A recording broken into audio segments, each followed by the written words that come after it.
Hello, welcome to the channel and thanks for joining me. So today we've got an unboxing video and it's a pretty big box, and I must admit, for a change, I actually think I know what's in this one already. So we'll get it open and take a look.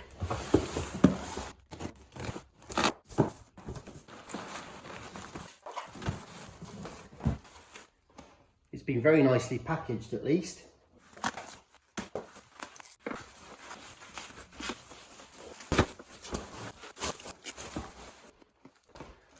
Almost there, folks.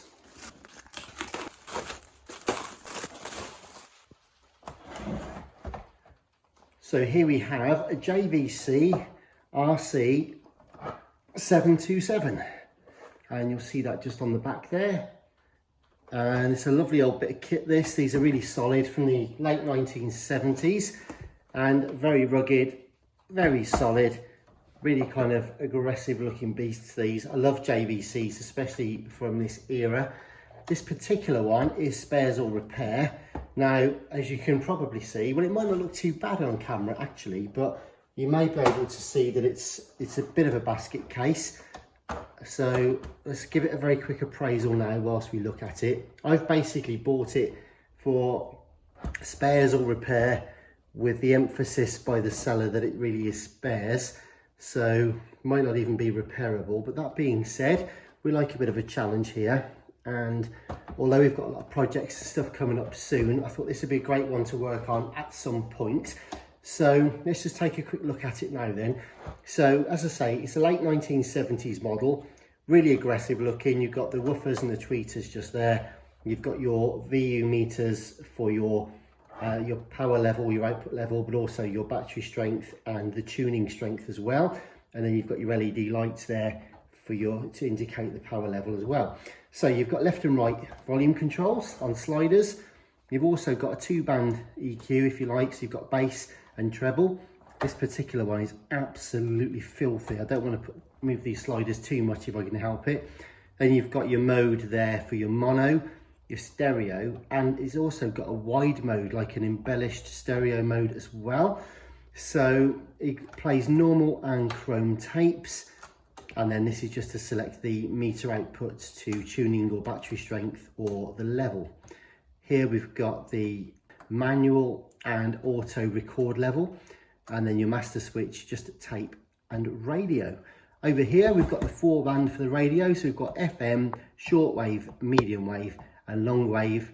And then if you did want to set a manual recording level, you've got left and right sliders there for adjustment of each channel. So just moving on to the side, we've got one main tuner there, just there, no fine tune, but you've got your power isolator switch there for your mains and your input for your mains, and then there's a DC 12 volts just there. Also, you've got little clips here as well, so you can put the old-fashioned sort of microphone hangers on there as well, so you can use it as like a field recorder with better quality microphones. You've also got 2 inbuilt microphones. I'm not sure if they are present. They look like they are, but we're missing both the caps off the front. There should be some little sort of chrome or mesh covers for the microphone inputs, so they're missing. Also, the aerials are present, however, this one is not original and it is loose, and this one, well, that one's missing the end as well, so they need to both be replaced. I also noticed that there's a very bizarre little plate there holding the plastic together with a screw. There's assortment of paint all over the place as well. Right, moving inside, you can probably see the state of that battery leakage in there. That's a real mess. There's some proper rust in there, so that will need to be addressed. Although the springs themselves hopefully will clear up, and if not, we'll just replace them, so that'll be okay. You've got external attachments there for your aerials as well. Right, so you can also probably see that the back case is loose.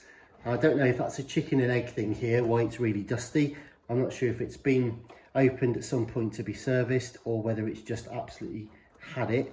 In fact, that screw at the top appears to be the only thing holding the back case on.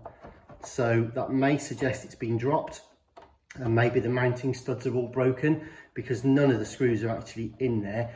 That could just be somebody being lazy or careless and not putting it back together, because perhaps there might be issues with this that they haven't been able to fix and they just couldn't be bothered to put the screws back in. Or it may be that in fact all the mounting studs on the chassis are snapped and broken, which is why it's held on by that cursory screw in the middle.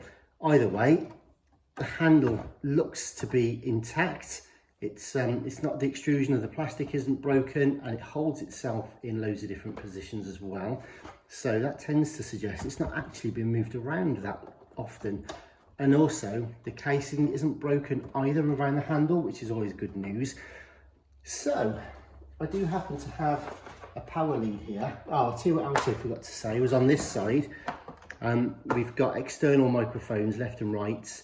We've got external speaker outs. We've also got a record and playback DIN socket just there for integration with other units. And then you've got your beat cut switch on the side as well. Now, you can see there's a fairly big chunk of plastic missing from the side of the chassis there. So we'll need to make some sort of plate and repair for that. So that'd be quite an interesting little thing to get on and do. If, of course, it's worth it. As I say, I've kind of bought it for spares or repair. The seller thinks it's more for spares. We shall see. So what I'm just going to do is plug this into the mains now and switch it to on. I've got no idea if this is even going to work. It may not even work, because I suspect if the back case is loose, he probably hasn't hooked up the actual DC connections to the board, so there's probably nothing going to happen at all. Oh no, hang on, we had a spark of life there. Something's happening, and that's not just residual capacitance. There's definitely some power going through there.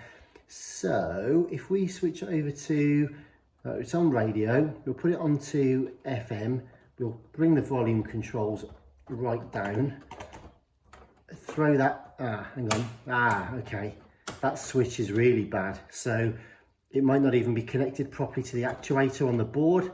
So yeah, this is a right old mess. Let's have a look, see if we can get... Also to Chopper John, who's got in touch. I said we weren't going to talk about it, but something for...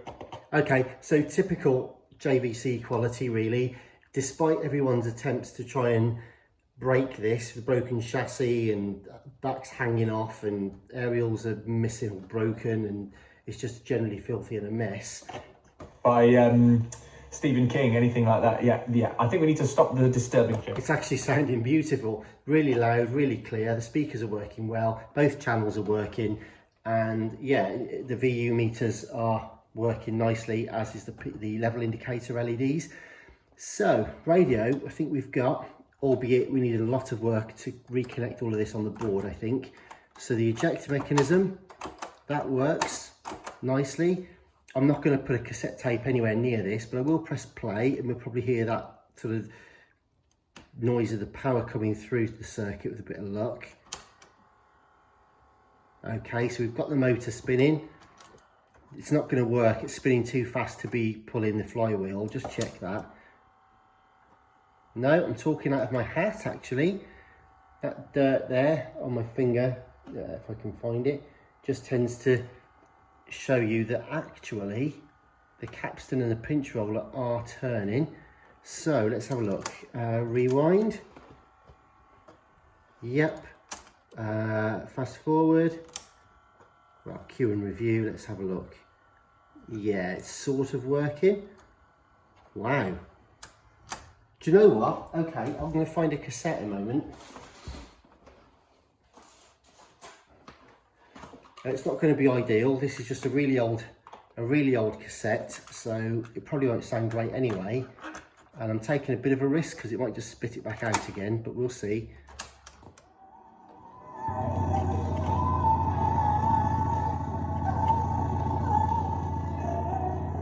You can see the pulsing going on. Yeah. Oh, hello. Yeah, it's not happy. And it's not rewinding. Hang on, I'll probably snarled my tape up as well. Let's have a look. Yeah, the tape's snarled up as well, which is why I tend to use semi sort of sacrificial tapes. I don't normally plug them in and try them out at this stage, but I think that's a perfectly good time to actually stop the test on this one. Yeah, normally I wouldn't go so far as putting a tape in, but we were kind of giving this a bit of a decent try out, weren't we, while we're here, see if it was going to work. But anyway, so there we go. So the radio kind of works, the tape is going to sort of work. Yeah, it's a bit of a mess. It's a terrible mess, to be honest. However, could be a good fun project. So I reckon we'll get on with this in due course. We'll put it towards the middle of the pile because we've got a load of other stuff in progress at the moment. So do please check out the rest of the videos on the channel. Consider subscribing if you are new. To existing subscribers, thanks ever so much for your support. It's really great to have you guys on board. And I've got some updates to the other project Boomboxes coming up real soon, as well as the usual personal stereo and 8-track and electronic game repairs and stuff like that. But anyway, thanks very much for watching. I'll see you soon. Take care. Bye-bye.